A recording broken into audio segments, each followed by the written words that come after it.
So joining me now is the Conservative candidate for Warminster West, Pip Ridout. Hello, Pip. Hello, Andrew. Why should people choose you on the 4th of May?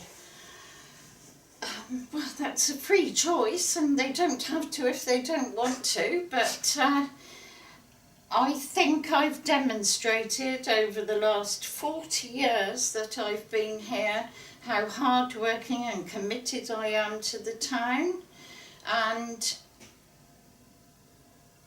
you know, they'll make their own judgment. I've just been involved in about everything. My attendance record is good. I take up issues, most of which I try to help people with. Sometimes I'm successful, sometimes I'm not. But at the end of the day, I am absolutely positive that people will only vote for the people who have done as much and tried as hard as they can for the town.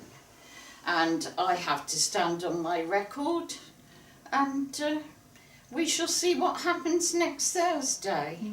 I mean, it depends whether you ask what I've done as a county councillor or a town councillor, what issues you wish to discuss. Well, we'll do them both. Shall we start with the unitary one? Because you're the sole Conservative candidate because there's one seat for unitary. In 2013 you were unopposed, weren't you? Yes, I was. Quite peculiarly, the time before I was only opposed by UKIP and nobody else, so it was quite a surprise to me, and unfortunately costly, because I'd already paid for my leaflets and was all fired up raring to go. And not only was I unopposed for county, Councillor Fraser, Councillor McFarlane and Councillor Fryer were also unopposed for the town. So we'd all done an awful lot of prep work and organising and arranging deliverers and printing leaflets to find that within one 10-minute phone call we'd all wasted our time and money, because of course whatever people say, nobody pays for our election. Not the Conservative Association, not the local party. We have to pay for all of ours, duly declared of course. So that was a lot of expense for nothing. This time of course I'm opposed by 4 people at county, some of whom have very good ideas. Ones I support, the Labour councillor who thinks we should have more houses. But again, if you relate it to the West Ward, there are an awful lot of people who don't want the houses where they are going to be up Victoria Road, which of course is all West Ward. But at the same time, I probably deal with 1 or 2 people a week who come to me with housing problems. And how do you balance it off? So you mentioned that housing is a big issue. You've got the West Warminster Urban Extension. So how, at a unitary level, how can you make sure that the developers are doing what they're meant to be doing and providing the infrastructure that Warminster needs? Well, that's all been discussed at many meetings, not committee meetings, outside of committee meetings, where there is nothing one can do about the core strategy. The core strategy says 900 by 2026 to include school and medical facilities. But having said that, how can you enforce it? Well, that's the difficulty. The difficulty is that they have agreed to provide the money for it, but as far as medical facilities are concerned, they're providing $1.5 million just for the 900, but we can't get doctors. So the same with education. There will be a school, but it will be built after the houses, and we have no places. And the big impact of all of that is on the whole people of Warminster, and especially from a traffic point of view, and one that we have a separate people dealing with, is the impact on West Street. Because, I mean, it's been a nightmare now for the last 10, 20 years, and it's just going to get... But you can only try. You can only try, and you cannot stop.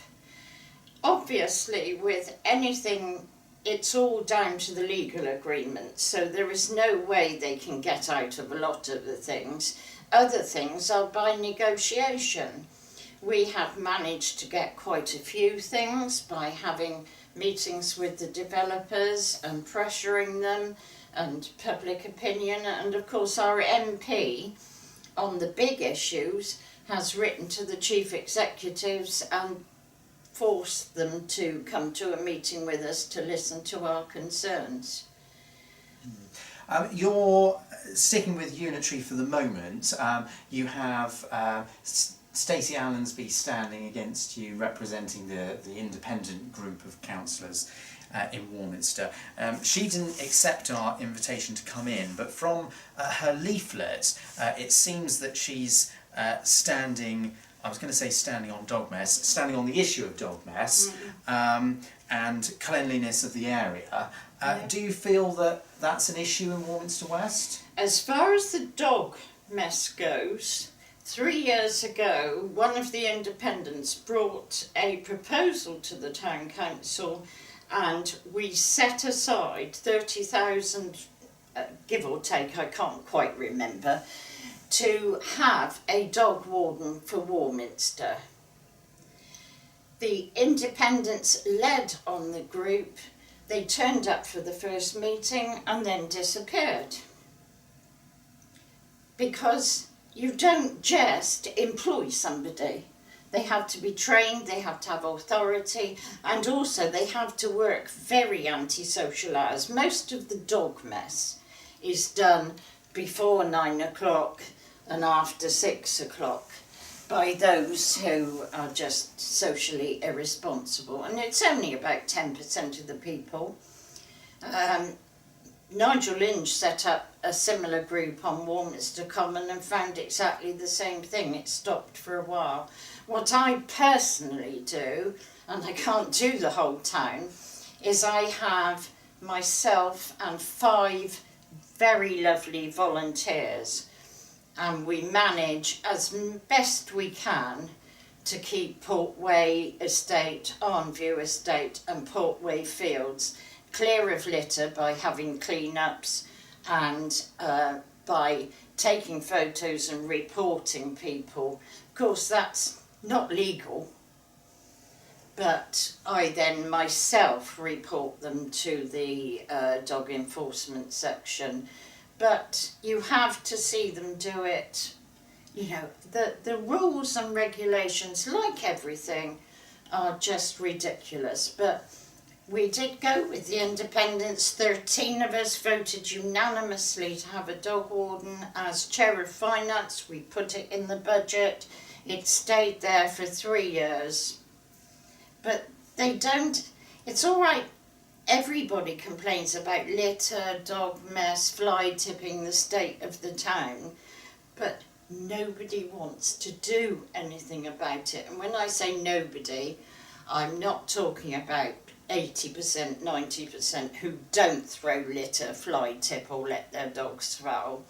It's the 10% that the 90% need to, and they've got to take some responsibility, I'm afraid, because it cannot be done by just employing a litter warden, a dog warden.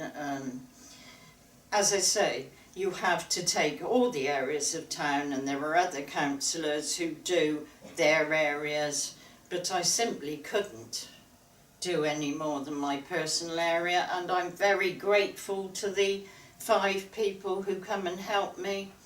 But as fast as we clear the litter, I go out the next morning and all the takeaways and beer cans are in Portway Lane, or we get to school holidays, and again I've got 4 very nice, polite kids who try to make sure the football field is kept clear of litter. But at the end of the day, it's no good people coming up to me and saying that's the council's job. The council is 13 people of varying degrees of ability to, and we can only do, I personally can only do my little bit.